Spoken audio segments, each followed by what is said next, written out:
You guys, I am wearing my kid's Luigi hat, which I borrowed from him because Luigi is on Nintendo games, doing, doing, doing, bouncing around, doing his thing. And today's game day, so I thought, what better day to wear a Luigi hat than game day? So I get to be Luigi today. Ah, Luigi! So, yeah, so Luigi is on a Nintendo game, and it's game day, and that's why I'm wearing the hat. Hey, I hope you guys are doing okay. Keep on working hard at school and having fun. And I'm so appreciative of all the schoolwork that you do. And um, just want you to know that, yeah, that you are smart, you're good kids. And remember what it says in this sign on the corner, in the corner? It says, of all the things you wear, your smile is the most important. So remember, smile and have fun and let me know if there's anything I can do for you. Now, on to our packet. For math for today, I actually have a math game for you to try. It comes out of your math workbook. Now, it says to use little counters and to use dice. I didn't send those home. You just can find things at your house to use, okay? You can, maybe you have a dice at your house. If not, you can just make up numbers to do. And maybe you have some pennies you can use for little counters. But the way you play this game is you're supposed to put some counters, which are like little squares, in a bag. That's what it says on step one. Put 25 counters in a bag. Step two, toss the dice. Take out that many counters and put them on your 10 frame. So if you roll a 3, you do 1, 2, 3. Then the other person goes. If they roll a 4, they do 1, 2, 3, 4. When you get your 10 frame filled all the way up, which might take like 3 or 4 turns, then you get a point down here. Then you erase it and go again. And when you get 10 points, 10 tally marks, then you win the game. It practices tally marks, it practices finding tens and just thinking about how many more do I need to make a 10, and just be fun to play a game for math for the day. So, math game for you. Next thing on our list, yeah, so pause the video and go do the math game.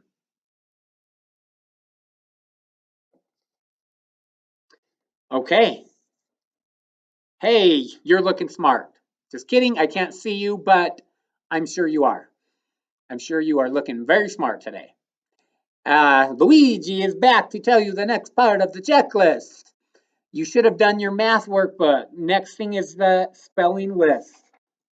This week's spelling list is 2-syllable words that have a magic E or a vowel team in them. Let me show you an example. This word is place. Now you should be able to do pull. You should remember the C is next to the E, so it says S. And you should remember that the magic E jumps backwards over one letter, and if it finds a vowel, the vowel says its name A. Play. Spelling word now adds to that. The word is placement. Placement. So you have to read the first chunk, then the second chunk. So there are 2-syllable words that has one of the syllables being either a vowel team or a magic E. And I'm trying to write while looking at you guys so my voice carries better. And I just kind of messed up that word, didn't I? Oh, right through it. So I hope you enjoy my choppy writing. Next word. So placement is one. Another word is like groaning. We've got a vowel team here. Oh, groan, and then we added ing to it. Groaning. 2-syllable words that have a vowel team in it that we have to get right, or a magic E in it. The words are placement, uncrate, groaning today. Remember, AY is considered a vowel team. Lately, so you got to spell late, then add ly to it. Decode, you got to do the prefix D and then the magic keyword code. So just because you're doing, let's do decode for a minute. Just because you're doing a word like decode doesn't mean you can just forget magic E. Oh yeah, decode. Why is the O saying O? It's not. This says decod, which is not a word. Add the E. Decode. So the O has to have a reason to say O, otherwise it doesn't say it. So you got to put the magic E, even if it's more than just a magic E. It's a 2-syllable magic E word because it has something extra in the front or the back of it. Still got to get the magic E in there. Also on this word decode, D is a prefix we haven't really talked about. Don't just write a D at the front of a word if you're doing decode or any other word that starts with the prefix D. It's actually a D and an E. This is how you do D. Okay, back to the list. Invite, proudly, creamy, unripe, and the bonus word stovepipes. 2 magic E words plus an S on the end. Whew, what a compound word that is. So, yeah. Good luck with these words. Go pause the video and go trace the spelling words now. Doing, doing, doing. That's supposed to be Mario sounds. Does that sound like Mario? Hope it does. Anyway, you should be back from your math and your spelling. Next thing is writing. Today for writing is this worksheet. Review possessive nouns. Now, a possessive means you own something. This is Mr. Smith's. Mr. Smith. When I do an apostrophe S, that means I own it. Mr. Smith's marker. This right here, apostrophe S, can mean a word has been shortened, like when we learned contractions. Ix is short for it is. But it can also, its other meaning is somebody owns something. Mr. Smith's marker. Alexander's candy bar, which he's going to give to me. No, just kidding. Just kidding. Or Nick's water bottle. Abby's crayon. That extra on the end, that means it's yours and you own it.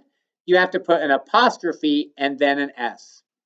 Now, if the word already ends in S, if it's a plural noun, which means there's more than one, and it ends in S, then that you do not add an extra S. So this is the Joneses' house. Here's the word Jones. You do not need to add an extra apostrophe S. Joneses. Okay? So you just do like that. Jones. That's if you're talking about more than one. We're talking about a lot of Joneses. Like Sally and Johnny and Susie. It's all of them. If you're talking about one person, then you still do the apostrophe S. So it's kind of tricky. Because it's so tricky, I'm going to help you out with it on this worksheet. On the top part, whatever word is underlined, you write that word and then apostrophe S. The fish food floats in the water. Fish would be fishes. Like this. On all of these top questions, you do the same thing. apostrophe S. On the bottom section, you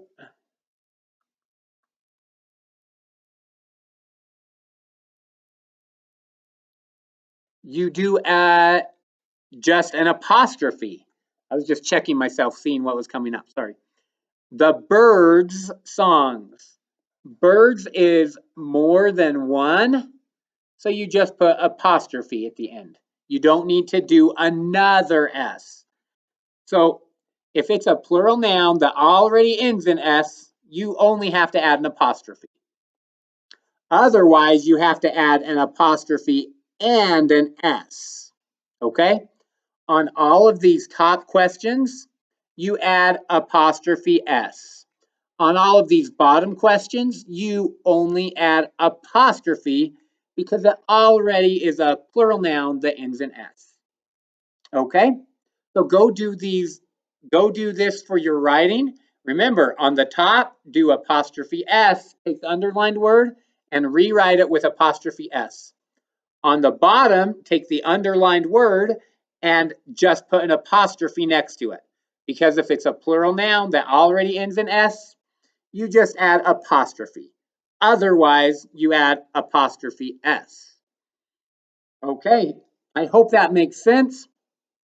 If it doesn't make sense, it is also explained a little bit more in this box right here. Go and pause the video and go complete this page for your writing, for today's writing.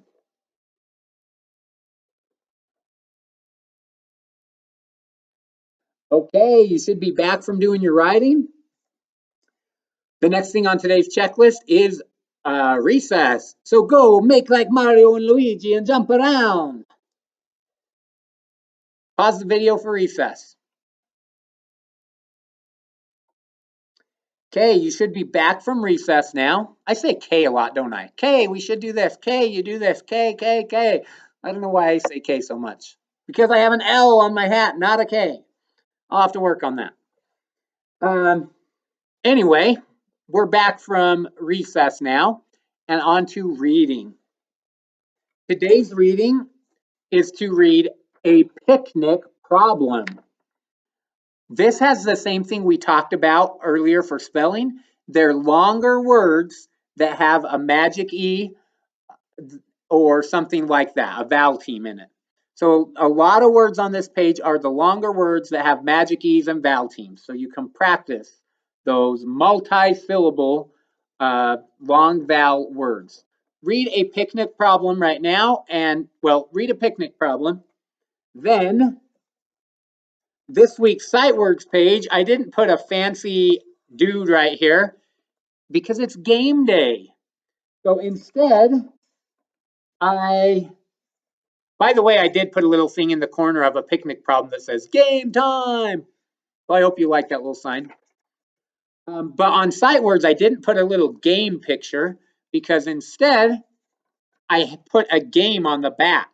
If you want to do something extra for fun, you can take your sight words and make a word search puzzle out of them on the back.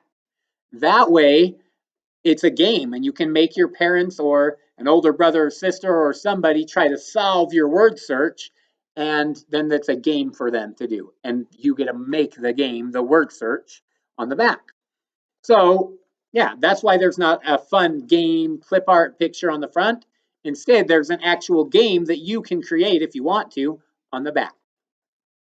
Okay, the sight words are bed, enough, family, list, people, shop, sleep, today, tomorrow. Okay, pause the video now and read A Picnic Problem, sight words, and read for 30 minutes. If you want to, you can also create a game out of the sight words. Pause the video now and go do those things. Doing, doing, doing, doing. My Mario and Luigi noises. Doing. All right, you should be back from reading now. Now that you're back from reading, the next thing on our list is to exercise. So pause the video and exercise for 10 minutes. Okay, you should be back from PE. And now that you've done your exercise, it's community building.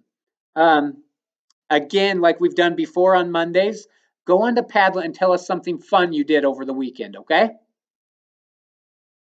Next thing on the list is lift time. And since it's game day, for lift time, play some games. I won't make you do any learning, just go play some games. Play a board game, play a card game, play a game like Duck Duck Goose or Hide and Go Seek. You don't even need any materials to play it. Maybe you have some family you can play with. If not, you can go play something fun by yourself. And yeah, go play some games. Have some fun playing games. Another thing you can do, it's kind of like a game, is Go Noodle. You could go into Go Noodle and do some of their song activities that they have, which are kind of like games, and get some exercise on there. So that yeah, so if you so your lift time assignment for have some fun learning is to go play some games. And by the way, when you play games, you do learn, because if you're having to play a card game, you're reading the numbers. If you're playing a game where you roll the dice and you move along the board, you're counting. So most of the time when you're playing games, you are learning. You just don't realize it. So games are a great way to learn, especially learn math. Okay, pause the video and go play some games. All right. Proud of you guys. Keep on learning, keep on having fun, keep being respectful and kind and safe, and have fun learning. All right.